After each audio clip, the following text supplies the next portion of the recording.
down and listen to records. Smell the cover, read all the verses. Tell me about your favorites on vinyl and vision. Hey folks, thanks for tuning in to the latest episode of Vinyl and Vision. Here we are with episode 119. Today's very special guest is Jon Ehlers of the band Bangladeafy. Bangladeafy is a two-piece band, kind of a synth punk band, if you want to call them that. Two-piece band from New York City. They have a new album out called Vulture, coming out June 21st on Nefarious Industries. So, Bangladeafy is a very cool band, very synth-driven. But still very experimental. And when approached with the idea of speaking to Jon about an album that was important to him, he decided to choose Nine Inch Nails' The Downward Spiral, which I think is a great choice. Through our conversation, it becomes clear to me that Jon actually has a kind of some similarities to Trent Reznor, and I thought that was interesting. Just dumbfounding how sometimes pairing these things together for these conversations leads to these kind of interesting kind of connections. So that's kind of why I do it. So I hope you like it. And if you do, all that we ask is that you please do all your things you do with the internet. Like, share, subscribe, comment, rate, review, all of those things. Thank you very much. They help us immensely. And if you care to help us out in a financial way, you can just visit our website, psychicstatic.net, and just please purchase anything off of that website, and it'll do us just fine. Lots of records and everything there. There's merch and so forth. That's all we can ask. Well, we'd appreciate it very much. Thanks, folks. Enjoy. Hello, Jon. Can you hear me? Yeah, I can. All right, excellent. How are you today? I'm doing okay. How are you? Not too bad.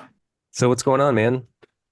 Not much. Just took the time to revisit this album we're about to discuss. Took the time to listen to it with fresh ears last night. It's been a minute since I listened to it, specifically because I try not to overdo it. I listened to it maybe once or twice a decade, but I really set aside the time for it. Mindful listening. Yeah, okay. Yeah. That's interesting. I do want to get into your history with that record, but maybe before we start there, maybe you should tell me a little bit about yourself. Where were you born and raised? I was born and raised on Long Island, New York, a town called Lake Ronkonkoma. It's a suburb outside of New York City, to the east, if you're familiar with Long Island. I'm not terribly, Yeah, no. yeah. Where are you from? Which are you West Coast? No, East Coast, Rhode Island. Oh, you're Rhode Island. Okay. Yeah. What, near Providence? Near it, yeah. I used to live Yeah. there. Now I'm Okay. just outside of the city. Yeah, I think Bangladeafy is going to be going up there twice this summer, so I'm looking Oh, forward to cool. that. Yeah, we used to do really cool shows up there, and then we kind of focused on the Midwest and the South and other areas. So it's going to be nice to come back because I love the RISD area. Very nice. Yeah, very much. Cool shows, great Yeah, culture, very cool culture. Yeah. I agree. I like Yeah. it. Where Yeah. are you playing? Do you know? One is a house show, and I'm not sure the name of the venue for the other show. Okay. But it's in Yeah, the summer, I so we're a little ways it'll away. be in the summer, yeah, July. Yeah, Okay, cool. yeah, Well, I'm looking forward to it because I've been, I always like to meet the bands when I speak with them when I can, and so it's nice to know that you'll be here. excellent. Yeah, I would like that too. I feel like I've done a few interviews at this point. I never meet the person, and I Yeah, just so my only image of them is the little box that I see you in. It's just like, are you tall? Are you short? right. Uh, yeah. Do you live in a fish tank? I don't know. It could be any of those Yeah, things, all of those yeah, things. You don't know. yeah, yeah. Well, I'm a music fan first and foremost. That's the biggest thing, is it's like so I enjoy seeing the bands. So, when I can, I do. So, growing up in Long Island, you were saying? Yeah. So what was your family life like? Parents in the house, siblings? Yeah, I'm a middle child between two sisters. Uh, there's a lot of Italian stereotypes, I guess. Like if you watch anything like maybe The Sopranos, and not that extreme, but Okay, like yeah. that kind of The attitude. nuttiness, Yeah. the New York attitude. My mom's from Staten Island. I have family from scattered parts of New York City, like Brooklyn and the Bronx. And luckily, I grew up out like I guess you could call it the country, but it wasn't really. It was just outside of New York City. But I'm The just glad I burbs. grew the burbs. I grew up out there. The town itself is like very swampy. Hmm. Yeah. So I spent a lot of time just kind of crawling around in there. Okay. Yeah. So, and your parents were in the house? Yeah. They're together? Yeah. They, as together as they could be. Sure, a little dysfunctional. I mean, whatever. We all had it. Hmm. If they Yeah. struggled to survive and stay together, then maybe it wasn't the healthiest of relationships. I mean, I'm speaking from my own experience, you know. Right. So I'm sure there's a lot more there. I try to preserve their integrity, Sure. but all three of us grew up. Me, my two sisters, we all were born hearing disabled, or we think we were born hearing disabled. We're not sure if it like was a cause of like some environmental factor, Hmm. but yeah. So for young parents to learn something like that and just try and figure out their way about how to manage children with hearing disabilities, I think they did an okay job. Really? So wait, so you were born with this disability or it kind of It manifested when I was about 3 years old. okay. And it's just hard to, and it's the three of us all got it. So it's hard to tell where it came from Hmm. because in addition to where we grew up, um, there was we actually the house we lived in was under power lines.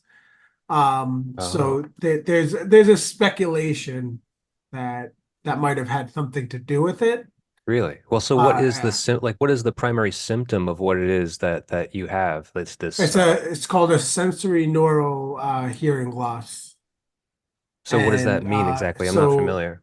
it's the the common term is uh, hearing disabled or hard of hearing. Yeah. So if you were to look at a frequency spectrum, my frequency of hearing, what I hear is scooped. Hmm. So the base frequencies are right for my personal one. My sister's, I'm not sure, but I have been told that I got it the worst out of the three of us.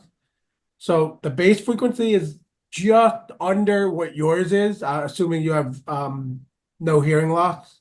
To Um, the best of my knowledge, yeah. yeah. So base is just slightly under where you are.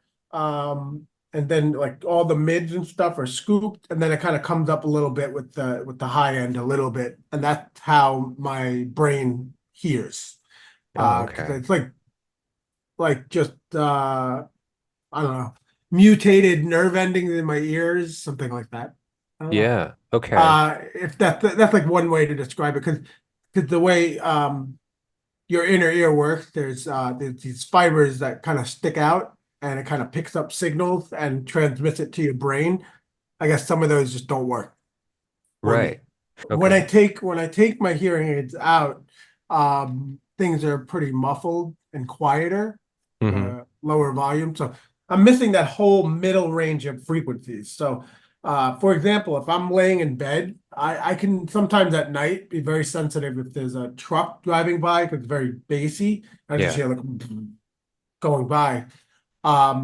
But like all the other frequencies, I can sleep right through it Huh. because I sleep with my hearing aids out.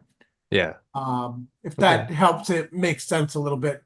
Oh, okay. But because of the missing frequencies, sometimes I get a little overzealous in a mixing session and I'm just turn those mids up. I want them up.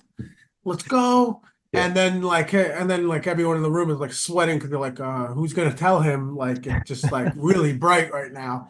And then I kind of have to put on like try different headphones. And I go, okay, yeah, that's a little too much. So let's fix that. Yeah, that's wild, Yeah. man. So you listen to like our earlier recordings, like it's pretty they're pretty blown out.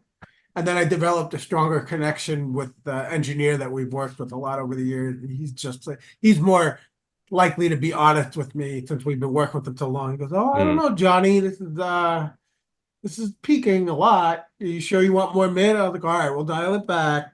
right. And Yeah. it's just how I perceive the world.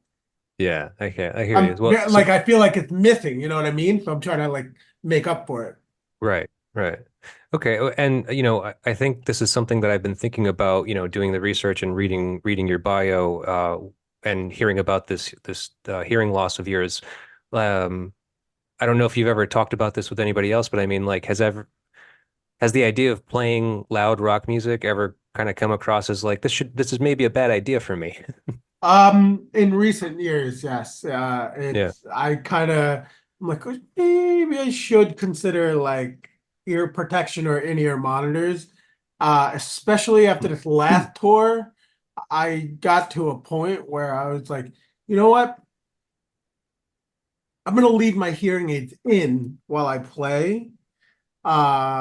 Because I'm noticing like I'm missing a couple of there's like a I'm missing some communication between musicians, and I'm like, oh, maybe this is a symptom that I need to get my ears checked. It's been a while.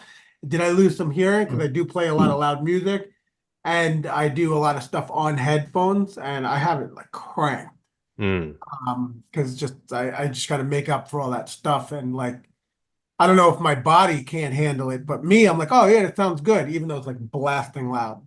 right, right. But Yeah, in recent years, I just turned 40, so I'm just kind of like, yeah, maybe I should monitor this going forward. Maybe I should figure out a safer way to do this.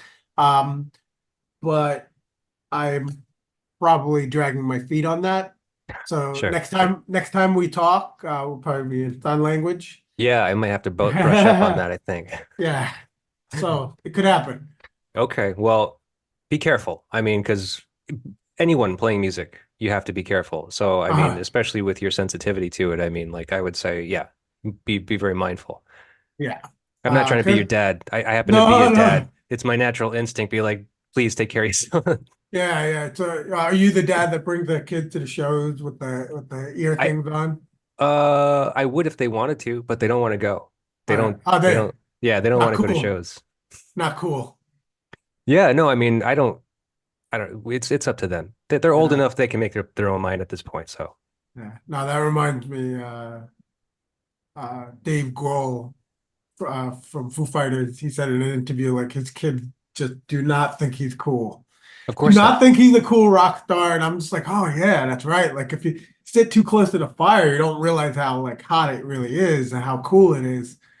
Um, and yeah, so I get that sentiment.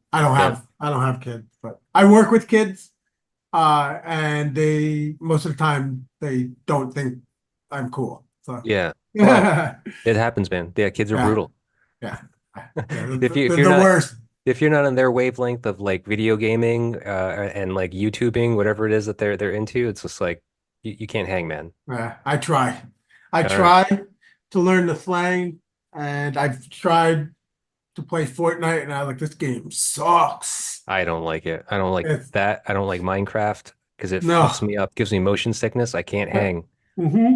But Yeah, I did hear about Riz recently. You know about Riz? Riz. Yeah, yeah, Oh yeah, yeah. I know about Riz. But Oh, my kids were so they were yeah, just like cringing. They were just like, "Oh my God, don't even say that." yeah. My students, I'll still go like this to them, and they hate it, but I do it because I know it'll get that reaction. So at least Exactly. I can walk out of there. They'll be like, "Oh, Mr. E's okay, but he's a little corny," and I'm like, Yeah. "That's good enough. Yeah, That's yeah, good man. enough." That's Yeah, all right. yeah, All right. So getting back to your family life, so you developed this hearing disability at a very young age, but so with that being said, I mean, like, was there any, music in the house like growing up? Were people listening yeah. to it or trying to expose you to it? Yes, we had a record player, and I remember even from the 80s there was a lot of Pink Floyd and ZZ Top that were Mm, in there, and like we that's would nice. only throw it on for like special occasions because it was usually because the house was full of kids, so a lot of Christmas music. But then, when days where like my parents were like cleaning the house or we were having company over, it would be like Southern rock or psychedelic stuff, like I just said Mm, mentioned, like Pink Floyd, ZZ yeah. Top. My dad played some music. He played guitar and saxophone, and we had a couple of organs in the house. My dad is a demolition worker and asbestos. So he was always like in clearing out buildings and churches and stuff. So he would come across all sorts of stuff and just bring it home and just set it up in our house. I Oh, just cool. remember there was one part of the house that had just like these church organs, like not the full ones. And like we would just play around with them. Like we would just figure out what we could on them. We'd have fun with it. He Nice. knew how to play, so he would kind of expose us to it for sure. Huh. Yeah. Yeah. And with your disability, that didn't hinder you at all and didn't discourage your parents from showing it to you or turning you on to it? No, I discussions that I've had with them, like once they found out, they were distraught. And apparently my dad he had a whole bunch of guitars that he had probably gotten secondhand and just collected over the years.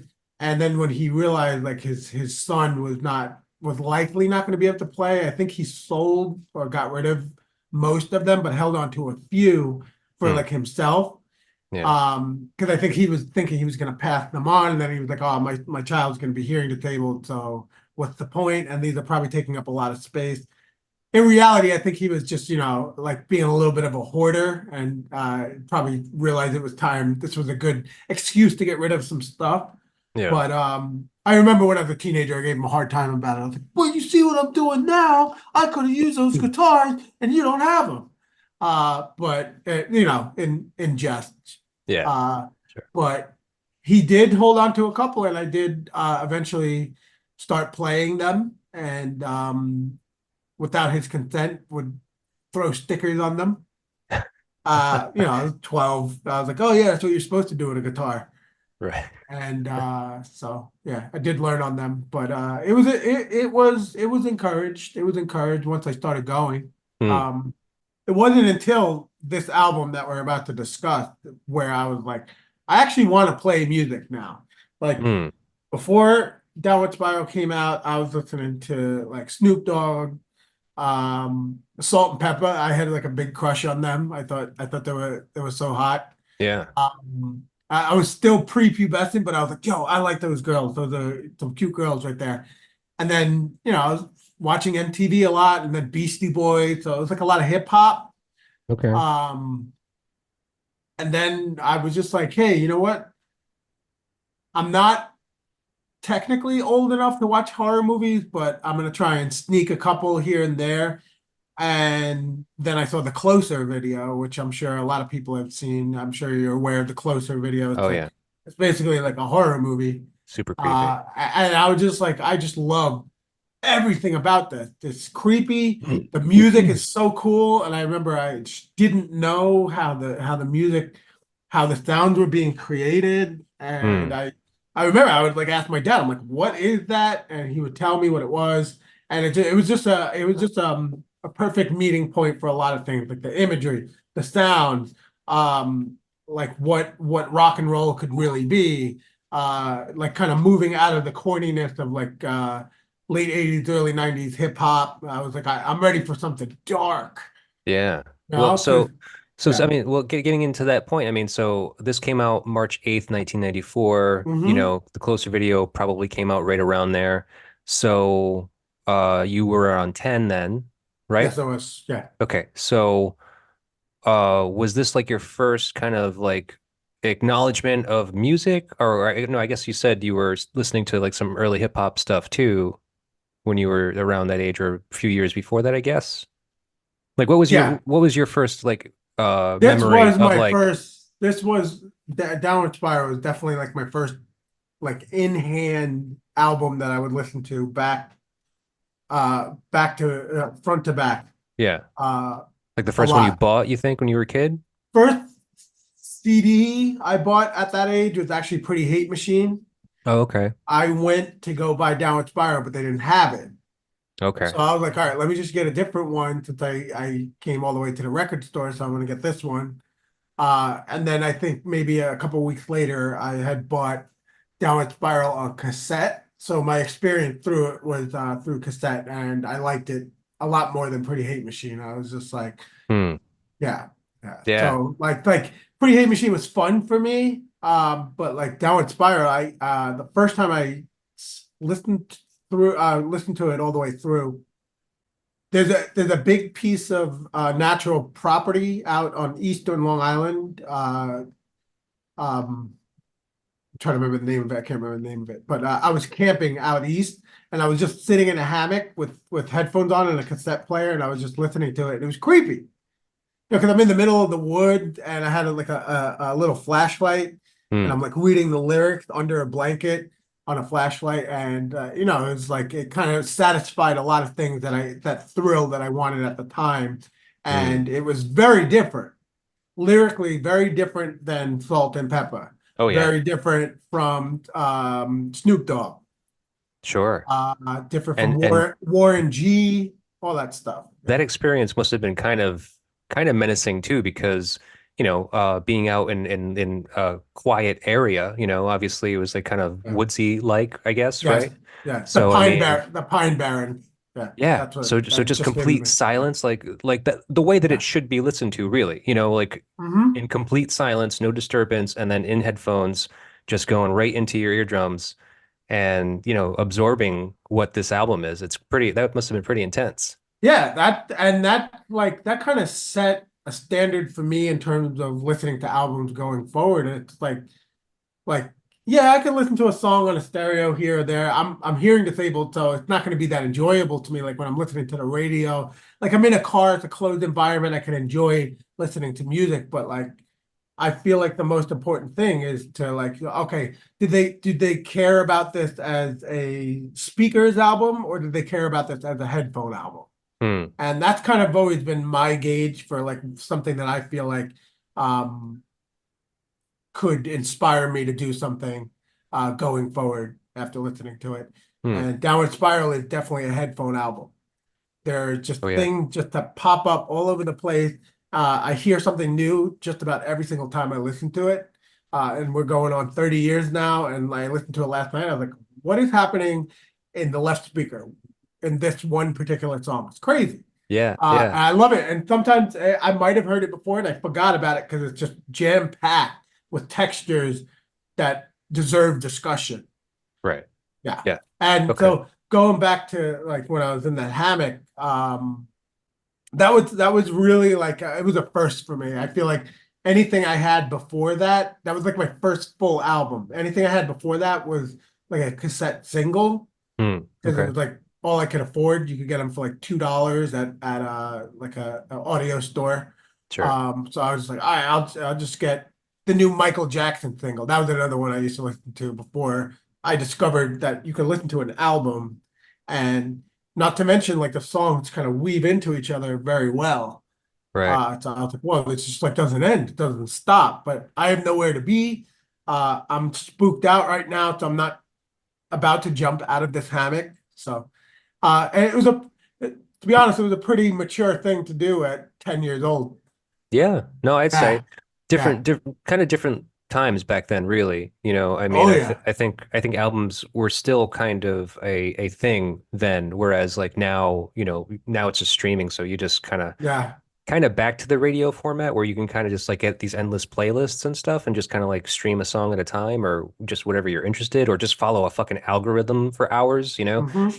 But going back to what you were saying about, what you were listening to when you were a young kid, this being the first kind of like first album experience, first of all. Secondly, a certainly more rock kind of leaning experience. But if you were listening to a lot of hip hop before this, there's a lot of electronic elements in hip hop, right? So you got the drum beats, you got loops, you got samples, you have maybe probably some synth going on. Mhm. So did this seem like a natural progression for you, or did you delve into anything else rock related at that time?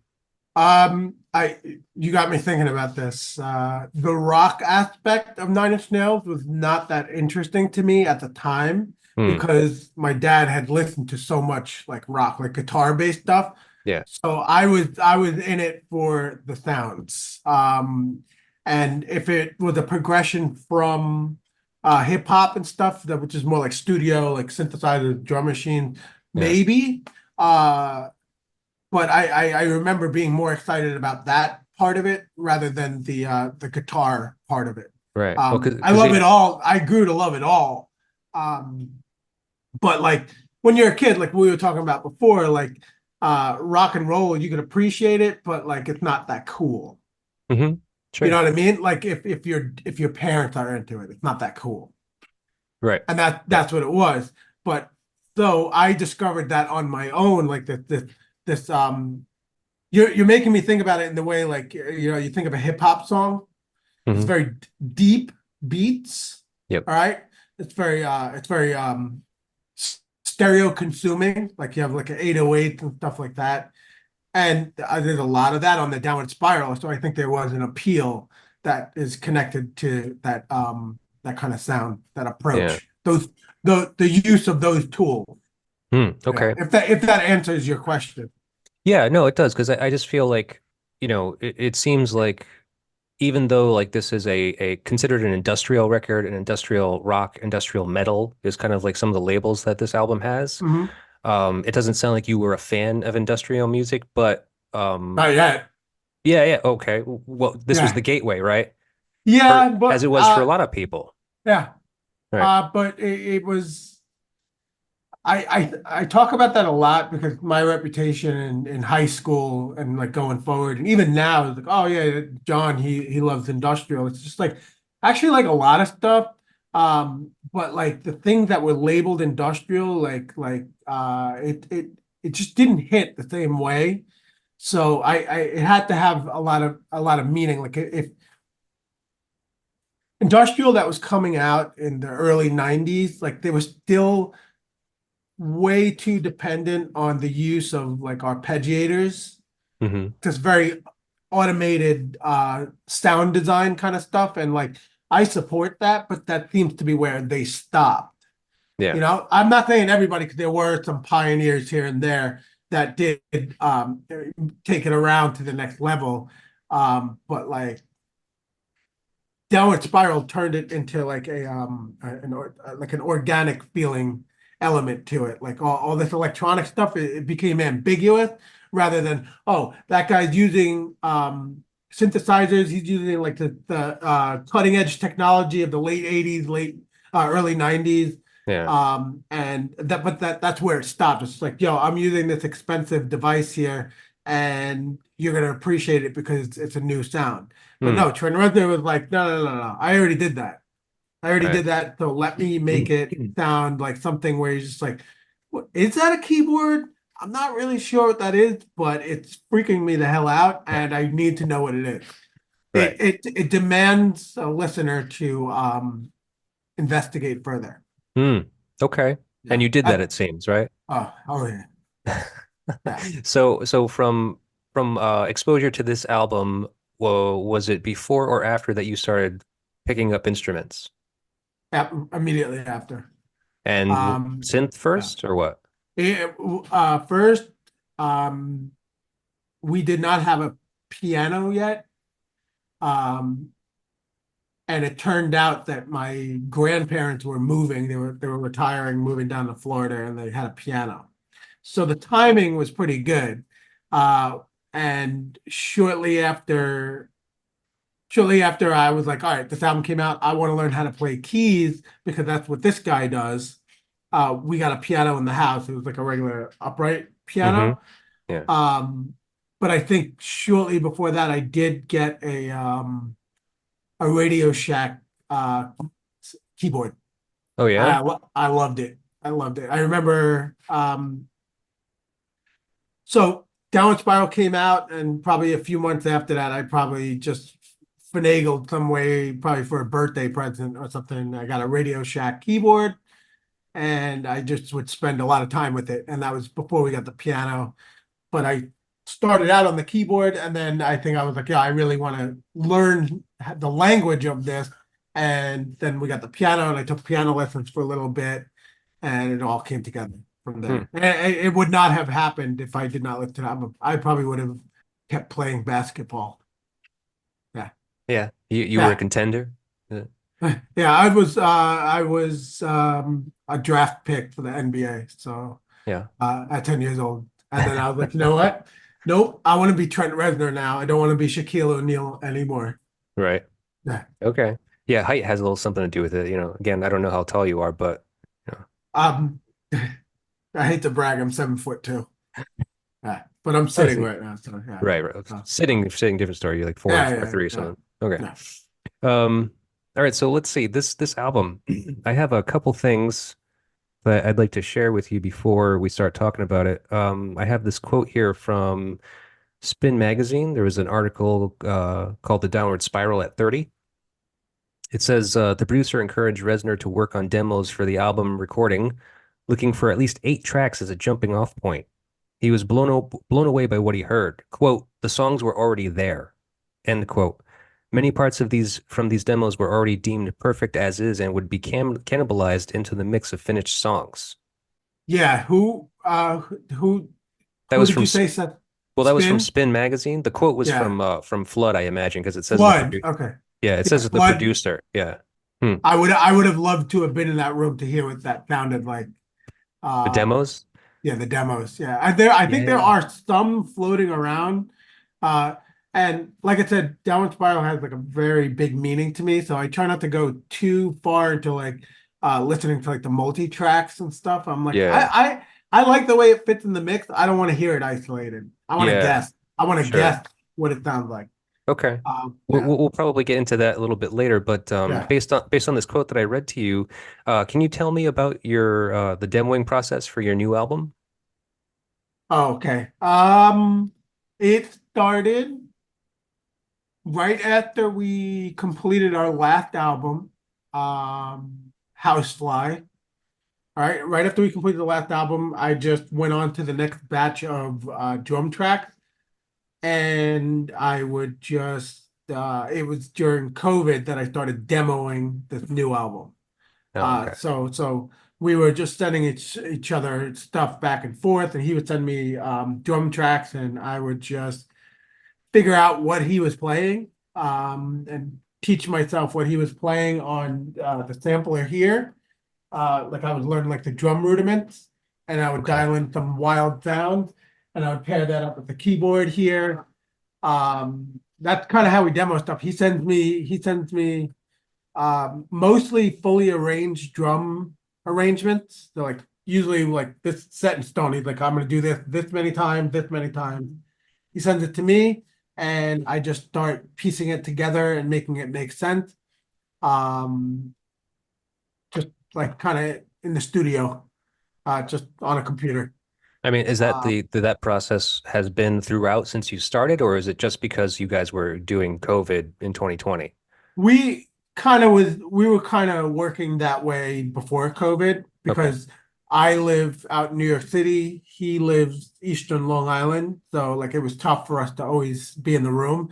It was not always that way. We did write a lot of music in the room when we were like in our early 20s, Hmm. younger. I had been working with him in a band before that. So Bangladeafy started when I was 25, yeah. Okay. And we had been working in a band since I was like 22. So a lot of that experience. So we're talking like the early 2000s, like 2006, 2007. The technology's not where it is now. So you couldn't really, it was more tricky to track or work remotely. What are you going to send like a big file to somebody in 2006? You could probably Right. do it, but it would probably be time consuming. Oh yeah. So him and I did develop a lot of our language and communication in the room. Right. Okay. over the years, but more recently, like the album that you're asking, I would basically play to his drum track through headphone Okay. and just figure Uh, it out. I would teach myself what he was doing. I would listen closely and just figure it out. yeah. Okay. Mhm. Um, so like in regards to Nine Inch Nails, the Downward Spiral, I consider I'm not a fan, or I have not been a fan of Nine Inch Nails, and nor this album. This is actually the first time I've listened to this album in its entirety. And it's a pretty amazing one for the same reasons that you just mentioned. You know, it's just like it's so layered. There's so much stuff going on. So as soon as you start to kind of really kind of give it a solid listen, there's no way to deny it if you're interested in music and music production at all. Oh yeah. So I mean, it's a pretty amazing album, and it sounds to me as if Trent is like very methodical in his song crafting. Like it doesn't sound to me like there's any jamming on this record, or it came from jamming, you know? No, nothing like that. No, Yeah, I he don't kind think of so. yeah. I mean, it sounds like he picks out all the pieces and just arranges them perfectly. There are some sections that were based on improv, but that was like kind of improv on an already existing track. So I don't Like a think that guitar really solo counts. or something, right? Like a guitar solo, that big ugly drum solo in the song Piggy. Okay. That was Yep. him. From what I've read, that was just like him messing around on a drum kit, Yeah, he was trying to and just check levels on a live drum kit, and right, he was just like, oh, it works, it fits. All right. yeah. And it was like put that in there, and Yeah. like as a kid, I'm listening to him like, whoa, that guy's so good, right? And then when I listen to it as an adult, I'm like, oh yeah, it's sloppy as hell, but that just gives it the character, and I love it Right. because yeah, it gives it that real feel that's separated from that thing that we were talking about, or I was talking about, where uh The a consistency lot of of like a drum a lot machine. right, the consistency of a drum machine it can make music feel kind of like neutered. You know what Right. I mean? Like where's the life? Right. You know, Robotic. Yeah. it's very robotic, and I do like that stuff. Sometimes I like the way it sounds, but I also like things to be a little loose, just a little bit loose, a little Right. bit loose. I like to know that there's a spirit in there somewhere. Right. Right. So And what I was yeah, saying about Trent's like songwriting and how he's so methodical, I mean, do you consider yourself like the same in your songwriting practice? I would have to say yes. Yeah, I would have Yeah. to say so. Very picky. I overthink things. We butt heads sometimes when we're just trying to like dial in like the certain the levels and everything. We're not just like kind of like, oh, that's good, okay, that's a record, ship it out. It takes a long time. As a two piece, you would think there's like less part.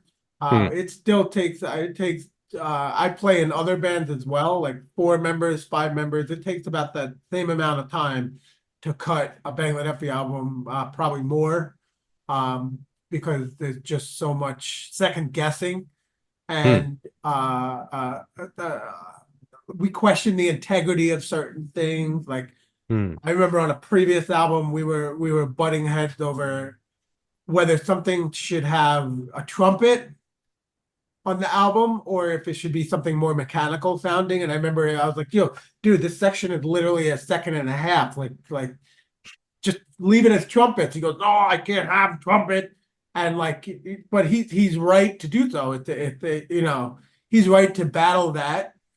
Because what if one day someone hears the trumpet, they go, what is this, ska? I'm not listening to this. You know, so we do put a lot of thought into what we do. That's interesting Yeah, because I've talked to a lot of two-piece bands lately because it just seems to be I don't know. economical, Yeah, totally. Yeah, sort of. economical and for the most part, from what they've told me, easy because it's just like you got one other person to bounce an idea off of usually, you know? Yeah, So it's like yeah, it's kind of the opposite from what you're saying is it's like most of them are just like, yeah, if they don't agree, then we just don't do it. And that's yeah, it. And we just like move on. yeah.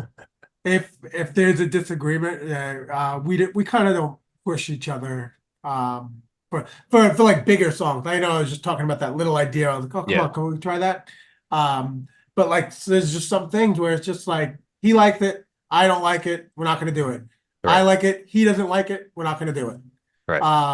And I mean, Is that democracy? I don't know. I think it's like compromise. I don't know. It's It's democracy. compromise. It's Yeah, democracy, but it's a 50-50 vote. So yeah, yeah. It's like, that's what how are it you gonna goes. do? Yeah, Right. yeah. It's That's gotta be cool a though. hundred. It's gotta be 100% all the time. Yeah, That's right. Yeah, yeah, there's no you know, delineation there. It's got to be either or. yeah. Um, let's see. So we should probably start talking about this album. And before we start talking about this album and the songs, I want to say that it's pretty clear to me that Trent is a depressive and clearly struggles. You know, Mm. he's got some serious depression issues. And do you consider yourself to be that way as well? Is that why this album kind of like speaks to you, or? I did not. I was 10. Right. All right, so my view of the world was very limited. Um, so it wasn't so much my interpretation of the lyrics was very naive as a Hmm. kid, but as an adult, having had my life experiences, um, I connect with it more now. Like when you're feeling moments of apathy, moments of anger, you're like, oh, okay, I see what that's about now. Hmm. But as a kid, I was just like, yeah, big man with a gun. That guy's so cool. Yeah. Bam, bam, bam. Like Right. I was still naive, but I was a growing boy, so I'm sure like there were some emotions that were changing as I listened to it from like 10 to 13, where like I started to become a fussy teenager. Yeah, I could resonate with the lyrics, but it was the music that really hit me first. Yeah. Yeah. Okay. Well, I mean, because even the music, I mean, I can't. So 1994, I was 14, and for me, I missed this album, but other albums that were out around this time. As a matter of fact, the same day of this album's release, Soundgarden Super Unknown came out. Yes. Yes. So I like knew that. Yeah. another massive one, but Yeah. I think kind of like of a different trajectory, and I Yeah. think that I went towards that path as opposed to this Nine Inch Nails path. Yeah, Um, I'm so glad like you're experiencing it for the first time now. I Um, am too, actually, because yeah, I mean, I wasn't going to give it a break, like in like what I was saying. So when I was 14 when this came out, like I didn't want to have anything to do with it. It just didn't yeah, appeal to me. Like I was very against electronic music in general. I was kind of against hip hop mostly, minus like, some kind of like classic stuff. But I didn't really have any interest in synth. Like if something had a synth, kind of like you were saying about the trumpet, I was just like, I am not listening to that. Just no, I yeah. don't want to have anything to Yeah. do with it. It's gonna be garbage. So I yeah. I like the thing that sold it for me, like the keyboard. If you watch the Woodstock 94 performance, Hmm. they are destroying the synthesizers, destroying Right. them. Right. They have the stage just has a synthesizer here, and by the end of the first song, the synthesizer is completely destroyed, and it's just hanging there all fucked up, looking like with keys sticking out and everything. That to me was my version of like Jimi Hendrix lighting a guitar on fire. Nine Inch Nails at Woodstock 94, destroying synthesizers, covering them in mud. That was the coolest shit. Hmm. Like, and I know like since the 60s and like there was a lot of, like Jimi Hendrix, the big one, everyone knew he set the guitar on fire. Right. Um, I think Jackal, the band Jackal, I think took a chainsaw out or something. Like that was all cool, but like just seeing like these twisted metal keyboards, like just destroyed by a boot or destroyed by another keyboard. That was Right. so cool to me. So that to me was like, oh, I want to do that. I don't want to get that good at keyboard. I don't want to like know how to play Beethoven or Chopin on a whim. I just Yeah. want to be able to play it hard enough that I want to smash it. Hmm. Okay. And yeah, so Yeah. ah, So I I'll mean, do yeah, that same. right now. Everyone's got their thing. I mean, there was the Who did all Yeah, the equipment smashing. Nirvana obviously right. famously smashed all their gear. It's yeah, it's That was kind of my hard. first time seeing it. Oh, okay. Seeing keyboards smash. Right, right. And And so then you I, and you yeah, you you gravitated away because like so when Bangladeafy first started, you were only playing bass, correct? I was playing bass, but the first time Atif and I decided we were gonna get in a room together, I was actually playing keyboard. Oh, okay. So I just at that time I was I was a good bass player, so like there was more of a need for bass in our musician circles, Yeah. but like my heart was always like keyboards, keyboards, keyboard. Oh, okay. And it was cool to make the shift in Bangladeafy because I never thought it would happen. I was always like, I want to do keyboard and thumb band. I don't think Bangladeafy is the right band. And then eventually it worked. So Yeah. yeah, Okay. yeah. Cool. So let's get into this album. Let's go ahead and start with the first song, Mr. Self-Destruct. Yes. So what I have here is in a 1994 interview with Guitar World, Reznor explained that he used signal processing software to achieve the song's overdriven guitar sound, which sounds more like a jet engine than a six-string plugged into an amp. Quote, a lot of the sounds on Mr. Self-Destruct that seem like guitar performances that no human being ever played are actually real performances that have been processed to unknown depths using turbo synth. End quote, Reznor said. Coming from a two-piece bass-driven band, do you employ a similar technique to fill out your sound? 100%. Yeah. Since we have less people in the band to depend on, like, oh, I could lay back for this. You gotta be on your toes for filling in that space. You gotta think big. You gotta think Yeah. big. And if you did something big last week, you gotta do something big with a completely different skin, a completely different facial structure, bone structure. You gotta do something different every single time. If you want to keep your audience interested, um, and fill in space in a big way, it has to be different every single time. Otherwise, it's just gonna be the same wall of noise for Hmm. everything. So, and keyboards kind of help me pursue that. I'm like, because they're such Versatile. moldable tools. Yeah. Yeah, yeah. That I use a loud sound on this song. I'm going to use a different loud sound with a different characteristics to it for the next one. Hmm. Um, so I would say I employ, something similar to that for sure. Okay. And Yeah. so are you still like employing or do you employ any different type of instrumentation aside from like the synth and the drums or do you stick to that and just like modulate them as necessary? The sampler. So the Oh, okay. sampler, I will take all, all sorts of crazy stuff. I think I did an interview recently where I talked about using like the sound of bees, Hmm. using the sound of bees, banjos. There's some banjos on this album, and like you would never guess because I manipulated the hell out of it. Yeah. Like you kind of get a um like a thumbprint of a sound, Right. and you just scratch the hell out of it until it's like unrecognizable. Uh, I use there's a big sound on the album that I use from anti-warcraft stuff used in modern warfare. Hmm. Like today, like videos of like like the Iron Dome in Israel, like whatever their defense system is. Hmm. Okay. I was like, yo, that's such a crazy sound. I would just download that, chop it up, and throw it onto a song, tune it to whatever the song is in, so it's like a defined pitch. Yeah. Okay. So I do a lot of stuff like that.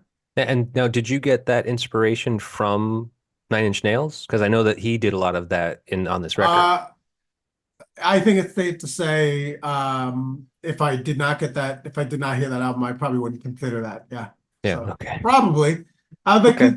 because the thing is, like Trent Reznor is always chasing different sounds. So, like it's if you listen to like all the music over years, it's just like, how is it so different? Like everything, like a lot of things sound very different.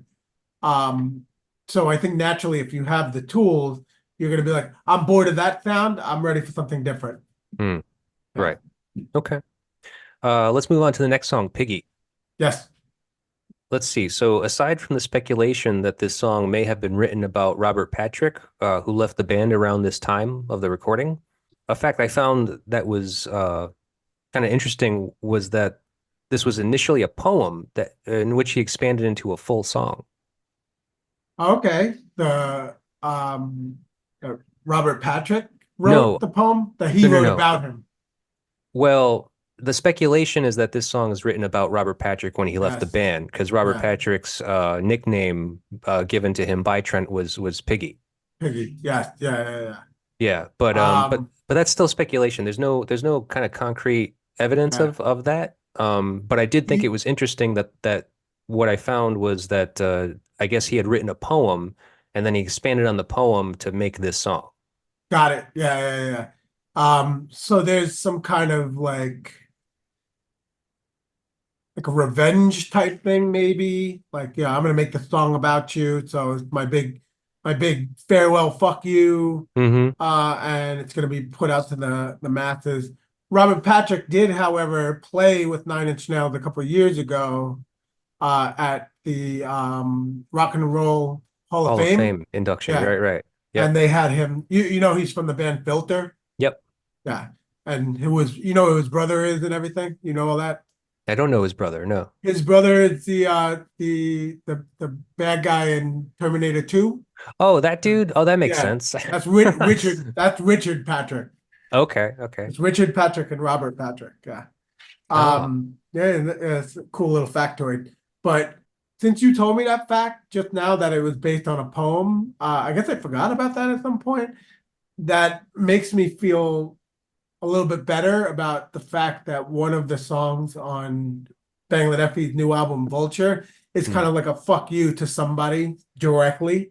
Oh, okay. Um, won't name names, but like I was like, is this immature? Am I too old to be doing stuff like this? Doesn't Taylor Swift write songs about like her ex-boyfriends? Is that kind of tacky? Yeah. So you just kind of like made me feel, oh, it's not so bad. Trent Reznor did it. No, fuck it. Hey, I Yeah, mean, yeah, whatever inspiration is, I mean, if you can get a good song out of it, then so be it, you know? yeah. Turn it into something useful. Yeah, there you go. Yeah, yeah, Perfect.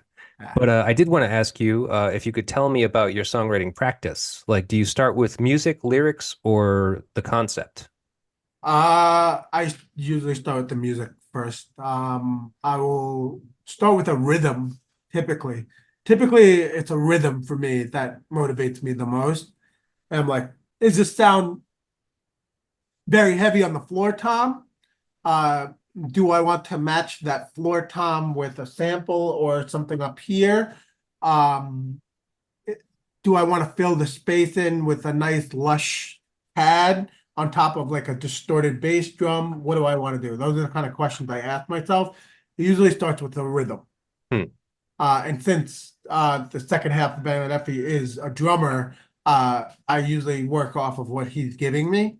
So Right. yeah. Okay. Very rarely if you check out like our history, I did not sing a lot for Bangladeafy. This new album I do sing a lot on for the first time. Hmm. So I could see myself going forward, getting inspired by just words I have written on a piece of paper. Yeah. Like that's the thing, even at 40 years old, I'm finding new ways to get inspired by music. And I think like my next step will be like vocally getting inspired by stuff. Or lyrically getting inspired, like starting with the lyrics first and being like, okay, so this collection of words here, what kind of palette of sounds could I use to match the words that are on this paper? Hmm. Right. I could see that happening. Right. And then like so you understand that this record, The Downward Spiral, is a concept record Yeah, in like I say in theory, but I mean I guess it's true that it is a concept record in its entirety. people have said that. It's not very clear what the concept is, except for just a person spiraling out of control Right. into depression, anger, and drugs. Right. Yeah. Like when I think of the term concept album, I think of stuff like Yoshimi Battles the Pink Robots by Hmm. Flaming Lips. Yeah. I think of like maybe a Yes album, Well, one of the biggest ones and also an influence to Trent Reznor specifically for this album was Pink Floyd's The Wall. Pink Floyd The Wall, yeah. That and I think David Bowie, a David Bowie album. Low But specifically was a big yeah, influence, but I yeah, don't think Low was a concept album. yeah. But Dark Side of the Moon, definitely a concept album. Um, Yeah. upon listening to it, no, sorry, The Wall. You said The Wall, right? Yes, The Wall, yeah. Yeah, The Wall. That's what I meant to say. Yeah, definitely a concept album. uh, one of the things I noticed when I was listening to the Downward Spiral last night was that actual like Pink Floyd influence. Because I had read that before and I was like, this album doesn't sound like Pink Floyd. And then listening to it last night, I'm like, oh yeah, I could definitely see how Pink Floyd creeped its way throughout this album for Yeah. sure. Yeah, there's moments. It's in There's there. moments. Yeah. This psychedelic moment like that. Yeah, for sure. Right. Yeah. All right. Well, let's move on to the next song, Heresy. Hmm. So, and I guess, when talking about the concept of this album or that it's a concept album at all, Heresy is kind of like a logical next step or issue to tackle, right? So, heresy, being the questioning of faith essentially, like do you also have moments of questioning the validity of religion? Oh, 100%. Um, you're making me think a lot of about growing up with this album. I grew up in a Catholic household, Okay. and yeah, like my family, like my grandparents were Catholic, and it's like there's a lot of fear involved with that. And I remember like having some degree of guilt listening to like this album, this song in particular, God is dead and nobody Hmm. cares and no one cares. Right. Like I'm like, oh, I hope my grandparents don't find out that I'm listening to this. Um, but as time goes on, I'm just like just the construct of religion. I'm just like, yo, this shit is silly. Believe what you want, but like I'm not gonna be like convinced to be scared of just being a human or living the human experience. But I did struggle with just having this album be such an important thing to me, Hmm. and having to like show my faith in a Catholic church. I was like, all right, it's my cousin's confirmation or it's my confirmation, and I was just listening to Nine Inch Nails last night. God is gonna know when I walk through those doors, and I'm gonna get struck by a bolt of lightning, and that's Hmm. gonna be the end of my life. So that's what you went to confess? That was at your confessional? Uh, You're listening to Nine Inch yes, Nails? pretty much my first confessional booth. I was like, oh. So my neighbor's brother showed me a dirty magazine yesterday, and I listened to Nine Inch Nails. So please, please forgive me Oh, and absolve me of my sins. right. So And that all that and would, all you got to do is like say three Hail Marys and yeah. I was like, I'm right. good. All right, I'm gonna go back. I'm gonna listen to it again. Yeah, there you go. I'm just gonna repeat and repeat and just yeah, as long as I can still listen to the album. Can't please don't take it away from me. Right. Yeah, man. No, I mean, music is the religion now, right? Kind of. I mean, it's kind of like what gives you the greatest satisfaction and maybe even sense of peace. That's a huge assumption to make, but I'm just Yeah. saying, Oh yeah. Yeah, yeah, yeah. yeah. That's a fair assumption for sure. Okay. It's what I do. Yeah. Right. All right. It's my number one go-to. Yeah, yeah, man. I mean, it's our therapy, if not religion, I mean, just kind of helps us out. I don't know. I go to the Church of Trent Reznor, so Nice. yeah. Have you ever seen them play? Yes, many times. Yes. Okay. Have you? I 'Cause have you not. said you were a Soundgarden fan, and I know that they toured in the past 10 years or so together. Oh, no, no. I don't go to big shows. Like a show Oh like yeah. that would be like I'm just like I can't afford that ticket. I'm not gonna go to Yeah. that thing. It probably was expensive. Have you ever met Um, Trent Reznor? no, don't need to. You don't want to? No. I heard he's really nice. I do know people that have worked with him. Hmm. He's super chill. I have not heard anyone say that he's an asshole. I just I want to maintain that mystery. Hmm. Okay. Yeah, it's important to me.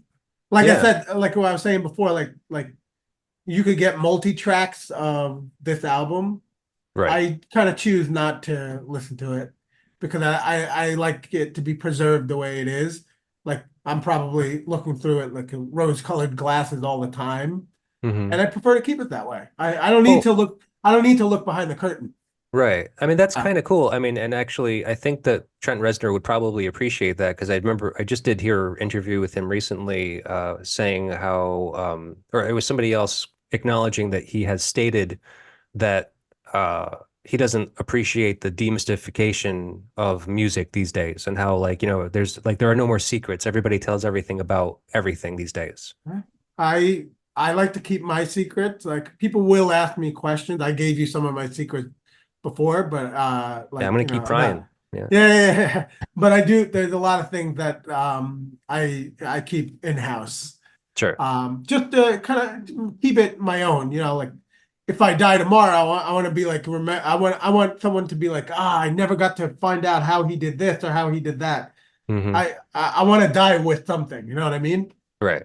Yeah, a little bit of mystery there. Yeah, and Yeah. for sure, Trent Reznor's very, very protective of his lyrics and the interpretation of his lyrics. I mean, and probably exactly for that reason. He finds it to be more special that people have their interpretations, and for himself as a music fan, he prefers to have his own interpretation to things, and cherishes those more than having somebody spell it out for Yeah.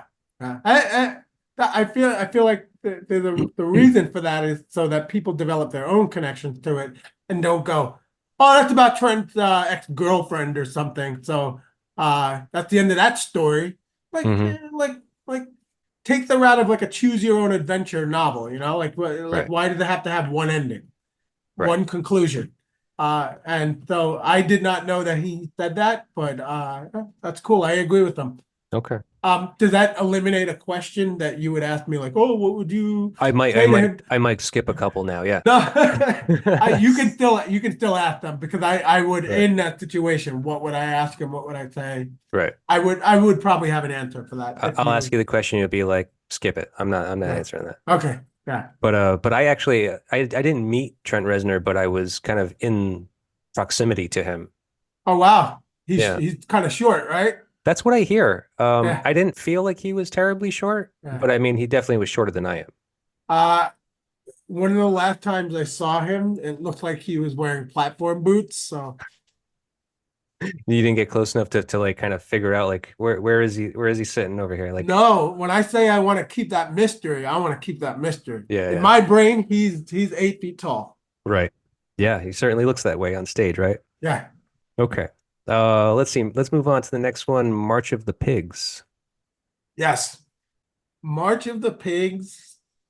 Do you have a question You can go ahead. attached to it? Yeah. Tell me. The music video combined with the synth bass that's used in that song is very, very referential. Like it's something that's a reference point for me in just about every band I play in that I've played in over the years. I'm just like, just how dirty that synthesizer sounds. And like when you see it in the video, it looks so cool. It's a guy with long hair and he's playing this big box. Um, and I just love that song. I love Hmm. that song. It's got the an odd time meter drum beat. Oh, It's right. got like it's got a lot of element that I apply to stuff that I work with today. It had the piano part that comes out of nowhere. Mm-hmm. I'm always like, yo, song could be angry as hell, but you throw piano in there, people are gonna look at you and go, oh, whoa, that's a choice. That's a choice. Yeah, it's a strange So break. Yeah. yeah, it's a strange break. And they do it 3 times live. For the live version, they do it 3 times. Yeah. Oh, Yeah. cool. Um, let's see. Jam, what were you just saying about that? That was interesting. The synthesizer, the song. Well, I mean, Uh, because you were saying how the rock aspect of this album didn't really uh grab you when you were first listening to this as a 10-year-old, and this song is probably like the most rocking. yeah. Yeah. And what was the first thing I talked about? The sound of the synthesizer Right. and like how it fits into the rock and roll. It's not so much rock, guitars just were not the first thing that I loved about the album. Okay. It was the synthesizers. Right. So the first thing you hear in that song is a big crazy drum beat, Right. and then followed with the big ugly synthesizer that I just love the way it sounds. Maybe it's a symptom of my hearing disability because I had never heard anybody else talk about that synth sound on that song. But to me, first time I heard it, I was like, "What? Oh my God, it's so cool!" Okay. Huh. Yeah, All right. Well, so I don't have too much about this song, but piggies. Some have said this is a loving term Trent has used regarding his fans. Yeah. Maybe sure. Con Sure, whatever. That's me. Yeah, no, I Uh, mean, you haven't even heard him like in concert, like refer to the audience as pigs or piggies. uh, I think he has. Yeah, I think he has. I just didn't give it much thought. Um, but in regards to this album, the term pig comes up a couple of times on the It album. So does. Right. I like that continuity. Right. Yeah. So Plus the backstory. I mean, you seem pretty knowledgeable about this record. You know that this was recorded at the Tate. Sharon Tate House, Yeah, yeah. and there was something written on pig's blood It was on the written on the wall no, it was written with her blood on the with her front blood. door, the word pig. The word pig. Okay. Yeah, I knew it had something to do with the Sharon Tate situation. Yeah, Yeah. yeah. And So then yeah. so when he bought the house and created it into a recording studio, he called it La Pig. Lay pig. Yeah. Le Pig, Yeah. yeah. Yeah. Yeah. So a lot of pig Yeah. references. Yeah. Yeah. Yeah. But he also denied knowing that before he got the house. But I Yeah, think that that's was just bullshit. that's bullshit. Yeah. I think I Because call bullshit. yeah, a lot of shock artists at that time were doing stuff like that, and I guess he had to own up to it. Right. He had all that record label money, so like he was like, oh, let me just buy a funeral home or buy Sharon Tate the house that she died in. While I'm at it, I'll buy the gun that killed JFK. You could do whatever you want. Right. Uh, Ozzy Osbourne probably owned all sorts of stuff that would be questionable Yeah. Yeah. with that record label money back at the in that time. So Right, right. it's forgivable. It's forgivable. Yeah, I mean, he did apologize for it. He Yeah. definitely kind of acknowledged that it was kind of like in poor taste. Yeah. So, and then he moved out of the house and it was destroyed shortly after. Yeah. But so regarding the fans being called pigs, is there any term that you could use lovingly for your fans? Oh, Bangladeafy fans. Yeah. Um, I've never thought about that. I no, I don't know. I got to think about that one because I think Slipknot calls their fans maggots. Uh-huh. That's loving. Yeah, for sure. That's loving, and Nine Inch Nails calls their fans piggies. So Uh-huh. I guess I'll call them mosquitoes. I don't know. Yeah. Well, you I have some because themes going on with your bug records, it seems. references. Yeah, Yeah, yeah. a lot of bug references. Yeah.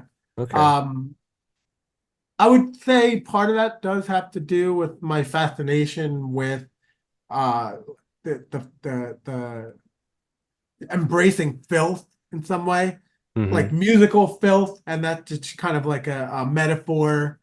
Like if you're gonna refer to like a bug, like a house fly or something like that, there's just a lot of ways that you can incorporate the insect world Hmm. into art themes and lyrical themes that we've always worked with. Right. Um, Not to mention, I used to be an exterminator, and it was kind of like people associated me with that, and it just kind of all came together. It made sense to a lot of people. Hmm. Yeah, Okay. yeah. But you have no love for insects then. Uh, no. I no, I like no, I don't like roaches. I don't like mosquitoes. Okay. So I guess I would have to come up with something different than mosquitoes, but Yeah. I'll give it some thought.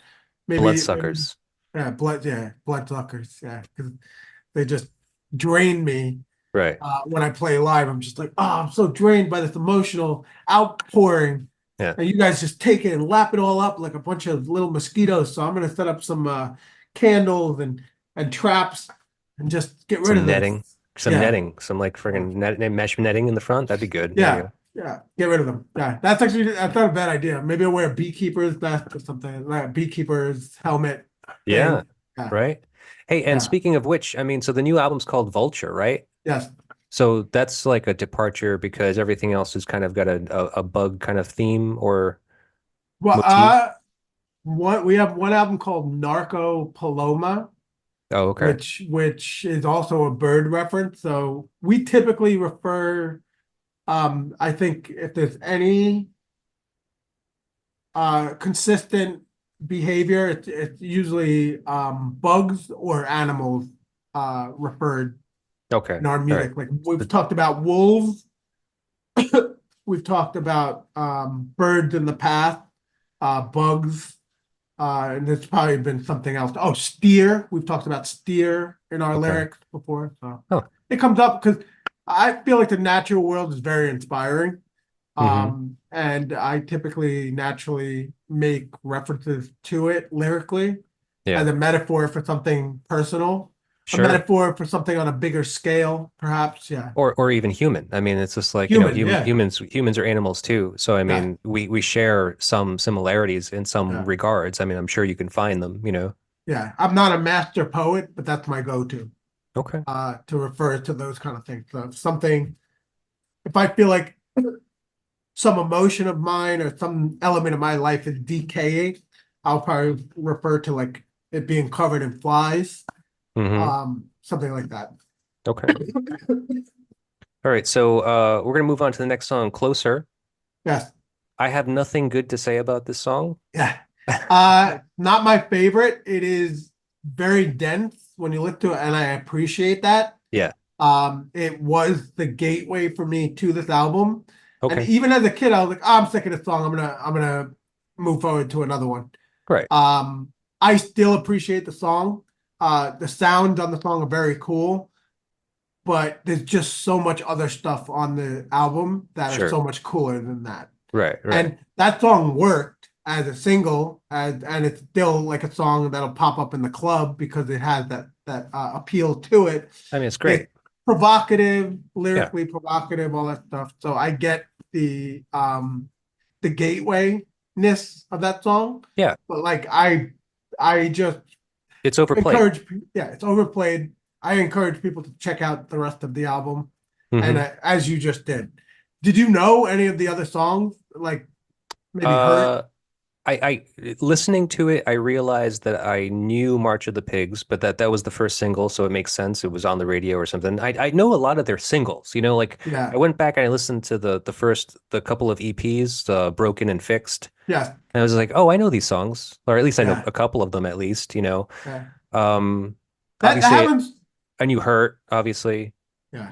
but aside from Everyone that, knows yeah, that. not much of it. So you there was a lot of new stuff that you heard. Yeah. Yeah, Yeah. yeah. But Yeah. it definitely sounded like Nine Inch Nails. I mean, they are very much singular in that way that you can tell them from anything else. Yeah. Yeah.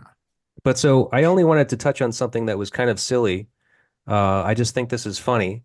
I found out that Trent Reznor did a Reddit AMA, Ask Me Anything. Okay. Yes. And so somebody came up with this wonderful question saying, and that they actually approached him with through Reddit. Then they said, when you say you want to fuck me like an animal, does it mean I want to have sex with you in the same manner that animals have sex? I want to have sex with you in the same manner I usually have sex with animals. My desire to have sex with you is akin to the level of sexual desire that animals feel, or is it really two separate thoughts? I want to fuck and you like an animal. Your immediate response is appreciated. And what did he say? He didn't respond. Oh, he did not respond. I feel like he's probably been asked all sorts of questions about that song, and he probably, if he's doing an AMA, he probably wants to talk about new stuff. Sure, sure. I I mean, know I this would. was a while ago. Yeah, but even then, Reddit's been around for what, 15 years? Yeah, yeah. Are At you the time, asking me especially. what are you asking me what I think the interpretation is? Of those four interpretations, which do you consider? That Trent Reznor meant? No, which one do you kind of feel is most suitable?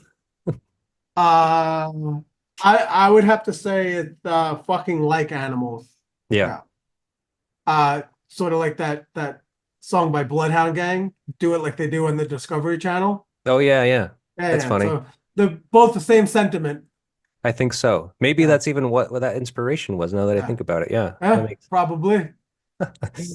All right. See, so that's all. That's all I had for that song. I mean, Yeah. it's a totally deep song if you really want to get into it. And when you get into the kind of context of the theme of the record, it fits, it makes sense, but it's a lot. I On its own, yeah. yeah.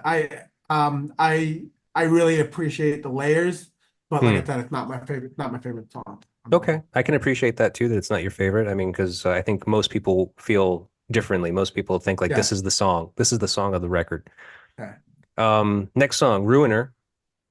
That is probably my favorite Nine Inch Nails song. Really? That one and the one after it, The Becoming, those two Yeah. songs together. Um, I don't know. For some reason, it might be my child brain. Mm-hmm. Just when that song starts, there's like these weird samples that sound like it going like Whew! I was like, oh, we're in a jungle now. This is so cool. And the way the synthesizer sounds, it sounds very percussive. So I Yeah. always thought it was like kind of like a hand percussion, like some generic scene of like a jungle. And Okay. like I'm hearing those weird noises. I'm just like, oh, those are monkeys or something. So Yeah. my child brain just latches onto that aspect of like running through a green jungle, getting chased by monsters of some sort. I don't Right, know. right. Okay, that's interesting that you say that. It leads me to an interesting theory that I'll ask you about in a second. But I think this is interesting because so on this record, Ruiner was the hardest song to write. According to Trent Reznor, he says, I still don't know if I got it right. I have such a bad vibe from that song now, from it sucking in so many different ways. That was actually two different songs stuck together. Oh wow. Okay. I never read that interview. That's interesting. Yeah, and so That would kind of explain why he has not really played it live. I've never seen him play it live. he doesn't like it. I don't think he likes it. No. Uh, I, in terms of the first, like, I guess five Nine Inch Nails albums, I always loved the song that Trent Reznor hated. So Pretty Hate Machine, there's a song on it called Kinda I Want To. He says he hates that song. I He has probably played it live when the album was new in the Hmm. 80s, Yeah. but I don't think there's really many recordings of him playing it after that. And here we are, Ruiner. I didn't know that he had a disattachment to that song. Yeah, yeah. Interesting. Okay, Now, yeah. so I have a question for you about the song, but because of what you said before this, I want to touch on that a little bit. The element that he says that this was two different songs stuck together, basically, and what you were saying about your musical heritage growing up in the house, your father listening to a lot of Southern classic rock stuff. That is the second half of this song. Yeah, the guitar solo. It's that weird ass guitar solo Yeah, with the yeah, the weirdest and weakest drum break. You know, it's just yeah. like that totally dun dun dun dun dun dun dun dun. Yeah, You know, it's just like yeah. that's totally fucking Freebird. Yeah, it really is. I didn't think of it that way until a couple years ago, where someone brought that to my attention. I was like, no. But I always tell them, I'm like, he's using a ring modulator on the guitar in that part, Hmm. especially when it comes out and it goes back into like the drum machines and the synthesizers. Sure. Yeah. Um, so the fact that a ring, I don't know if you're familiar with a ring modulator. Yeah. A little It's bit. like Yeah. a weird effect. And I'm like, the Southern rock guys were not using ring modulators. So there is No. that. No. There No. is that. He was using something Yeah. strange. Yeah. He Yeah. made I it his got, own, but it's definitely like that Southern, like a kind of like classic rock vibe. You know, very yeah. Pink Floyd, The Wall, like Yeah. something along those lines. Yeah. Yeah. It's mixed weird though. So I never really made that connection until recently. But Right. when you listen to it on headphones, it's all fucked up It sounding. is. Yeah. Sure Um, is. so so that kind of allowed me to separate it from, oh, this is what my dad listened to Hmm. at the time. Right, right. So the question I had for you about this song was on your new album, what song gave you the hardest time? So we have a single coming out. The next single that's dropping is a song called Prism.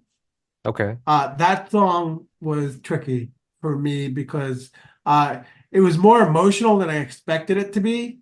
And it's not a song I really plan on performing live unless I have someone to do it with me, which is kind of a move that I don't think is something we typically like to do. Right. But that was a hard song. That was a hard song for me. But I don't want to say I don't like the song. It was just hard to accept that there was only one outcome for the song, Hmm. where in which I wouldn't be yelling. It would be actually emotional. I almost consider it like the ballad of the album.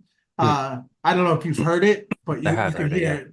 Yeah, yeah. So the song Prism, I would say was difficult to figure out what the right thing to do for it was. I was determined to do for this album to be the most vocally friendly album. And Hmm. that was a song I was struggling with. I was like, the song is just so weird. It's like I don't want to scream on it, and I usually yell on everything I do. I'm like, "Ah." Hmm. That one it was it put me out of my comfort zone. Okay. Yeah. Fair enough. I'll listen to it again closely. I mean, I've listened to your whole record on a few occasions now, including this morning, but I can't pinpoint that one. But Yeah. I'll listen to it again closely now, now that you say Yeah. that. Well, it's dense. I think it's pretty dense. Okay, So that's yeah. cool. Yeah. So the next song, The Becoming, Yes. um, because of some of our conversation, I only want to touch on one thing about this song. It was the lyrics, "Goddamn this noise inside my head. It won't give up, it wants me dead." Yes.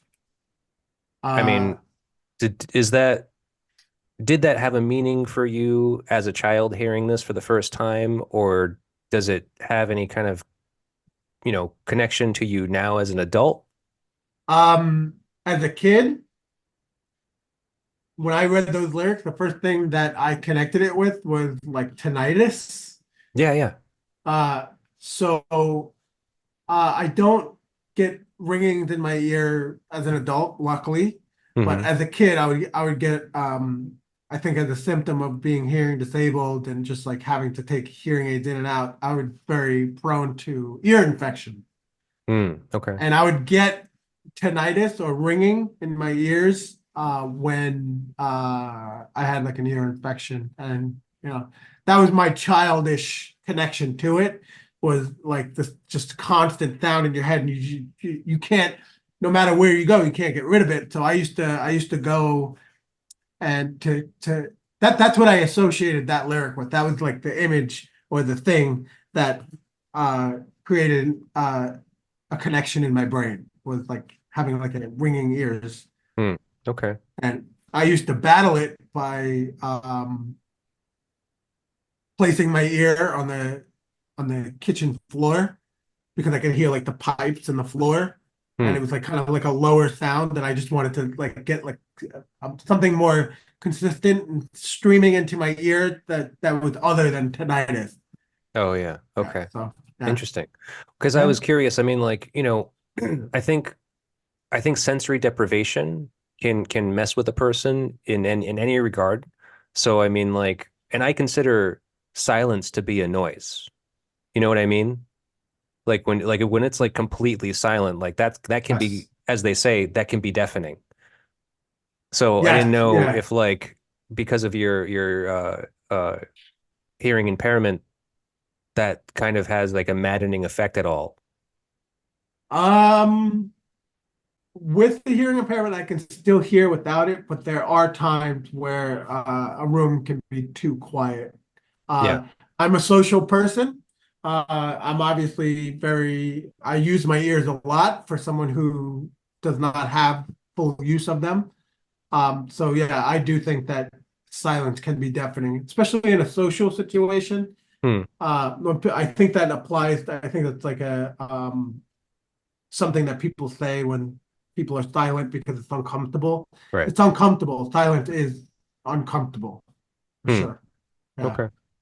I don't think that. Like, I like silence, but Yeah. like when it's truly silent, like, and I'm not Yeah. talking about social, because I can actually give or take it. I really don't care Yeah. You to have be around kids, people. so yeah. Well, Yeah. that's, yeah. So there's a joy. There's a joy for with some silence, but I mean, like, when you're truly find yourself in a position where it's like truly silent, and like it can be uncomfortable, I feel. Yeah. Uh-huh. Yeah. Um, that's that's what they say about like sensory deprivation tanks. Right. You're in true silence, and it makes people cuckoo. Like they can only be in there for like 40 minutes and then they have to leave. Right. Yeah. Right. So yeah. Yeah. Yeah. Um, all right, well, so that's it for that. We're actually going to skip around a bit now because we're running short on time and I don't have too much left. So Okay. the next thing I want to run down to is A Warm Place, Yes, that's a great song. and it's an Uh, instrumental. I it's an instrumental, and I have written a lot of instrumental stuff. That song was something that made me appreciate like movie textures. Like Hmm. you could see that Trent, even as like at a young age, he had that ability to call upon like a scene with music. Because Yeah. that song I think has been used in movies before. It's possible. I'm not sure. I didn't Yeah, come across that. A warm place. I'm pretty sure has been used in movies. Hmm. Um, uh, it might be a different instrumental song that Trent has done. There's been many, but And that he's one, like also, yeah, he's also done scores for movies. yeah, He's done right. the Social Network and Watchmen, Yeah, yeah. Natural Watchmen Born is great. Killers. Yeah, Mhm. a lot of them. Uh, there was a Downward Spiral B side that is on the Natural Born Killers soundtrack, a song called "Burn." Right. Yeah, it has like the same thumbprint as Downward Spiral. Like it has like the same sound, like production wise. So it's really cool because it's like a nice little bonus to Hmm. it. Yeah. Okay. Well, so what I discovered in my research was that Trent Reznor himself recognized this song had a similarity that he couldn't pinpoint, only to find years after the fact that it did have an eerie similarity to Crystal Japan, the song by David Bowie. Yeah. Okay. I knew that he had some inspiration with that. I listened to Crystal Japan recently. There is a section where the harmony kind of is very similar to it. Yeah. But Yeah. Crystal Japan is more of a pop song. Yeah. Um, if I remember correctly. I think it's more of a pop song. It's like Trent Reznor took a melody from that song and turned it into something that was like really like lush and ethereal. Hmm. Yeah. So, but Okay. David Bowie was his number one in the way that like Trent Reznor is like my number one. Yeah. Right, right. Yeah, I mean there was no malice there. I mean it was a complete just kind of a accident, I mean it Yeah. happens, it's just like as Yeah. a musician you come up with these parts and sometimes you might be able to acknowledge it like he did, Yeah. just been like this sounds so familiar. Why do I know this piece, And he asked people too, to which everyone was just like it's great. It sounds awesome. And he's just like okay, and so they just ended up putting it out on the record only to Yeah. get a copy of what was it, like a reissue of Scary Monsters that had Crystal Japan on it. And he Yeah. listened to it and he was just like, fuck. He's like, that's the song. Yeah. Um, Did you compare the two? I did not actually. I didn't Yeah. listen to it. I'm going to It listen to it. it is it's a stretch. And for a musician, yeah, you would pick that up. But it's definitely a stretch, and I think Trent Reznor has nothing to worry about. Yeah. Well, they It's went on very to work different. together. He asked him about it and like, it's Yeah. fine. Like Yeah. there's nothing there. Yeah. To your Yeah. knowledge, have you at any point mistakenly lifted a riff or melody? Oh, very likely. Yeah, I think so. You don't Uh, know for sure though. You don't. I never did it intentionally, but I'm sure it's happened. If I could think of one specifically, I wouldn't have one in my brain. Okay. But I don't teach like I said, stuff music that I really love. I don't like to peer behind the curtain too much, so I won't teach myself how to play it. Right, right. Um, but then there's like things that are just a cool riff. And that's where I kind of developed like my chops from, Hmm. like learning how to play cool stuff that I like, but like, it kind of stopped there. It's like this hit me on a macho level, right? Like this cool guitar riff, this cool whatever. But Nine Inch Nails hit me on like a my soul, Hmm. especially this album. Yeah. Okay. Yeah. All right, well then let's move on to the next song that I have something for. We're gonna skip Eraser, skip Reptile, go down to the Downward Spiral. Okay. Yes. I don't actually have a question for this song. It seems to that this is the tragic ending of the protagonist of the story. I mean, Yeah. it's pretty clear. I mean, Uh, do you agree with yeah. that? I think it's pretty clear. They talk about the bullet hole Yeah.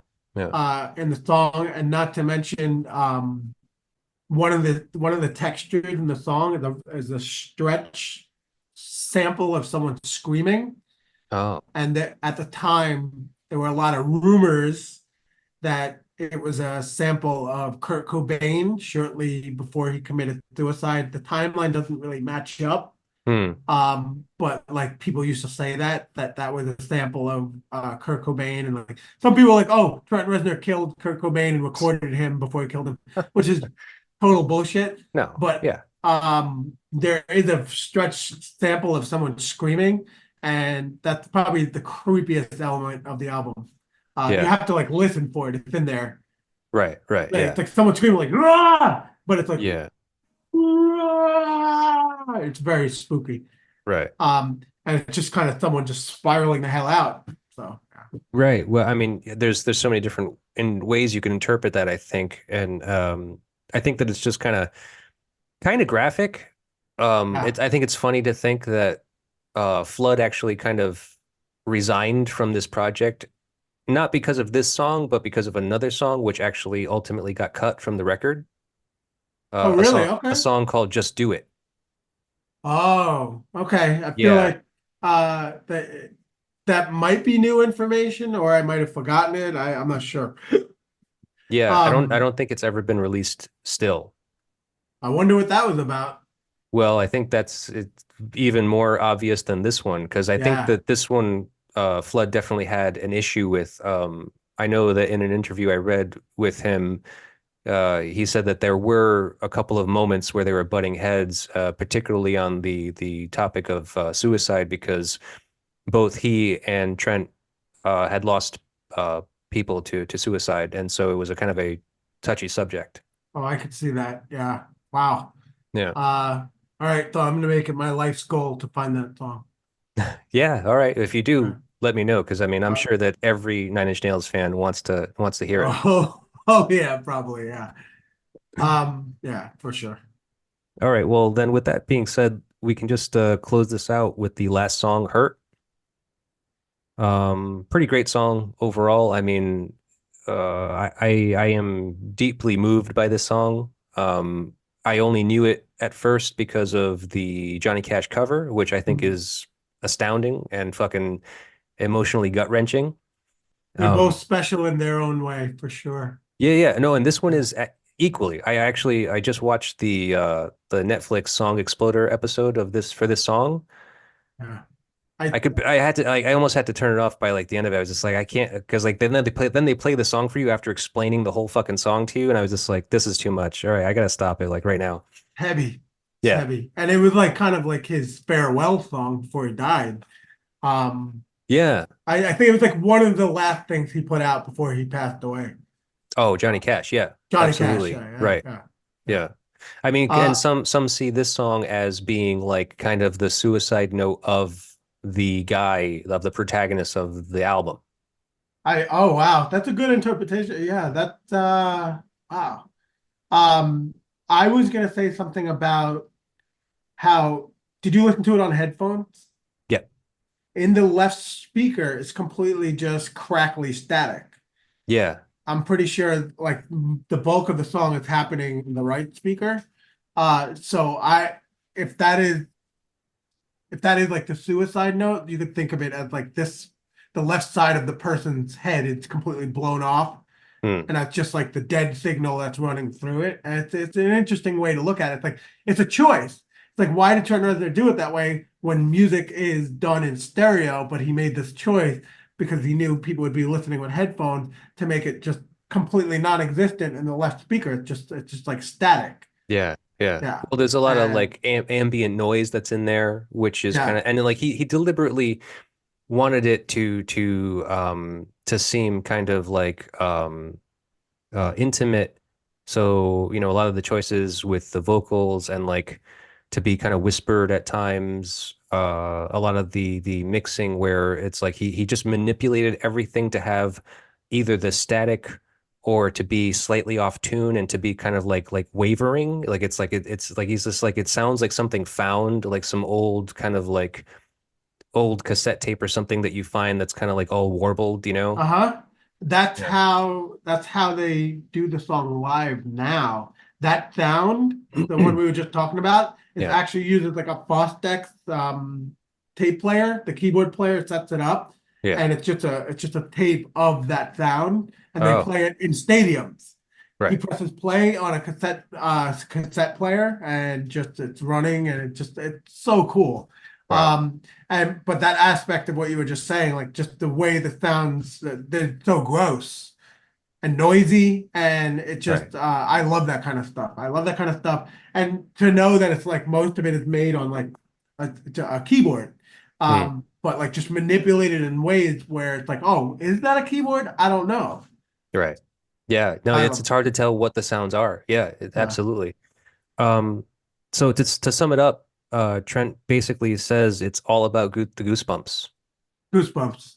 Yeah. Okay, yeah, Yeah, I can and see that goes that. towards all songs, not just this one, like any song. It's like it's all about getting goosebumps. That I can honestly say, like, I'm a as I've aged, I'm a intense guy. Like, I like intense music. Like we were talking about the song, like some of my favorite songs on Downward Spiral are March of the Pigs, which is very upbeat, very intense. But that song hurt every time I saw it live. It was major goosebumps. Major Mm, goosebumps, I would say.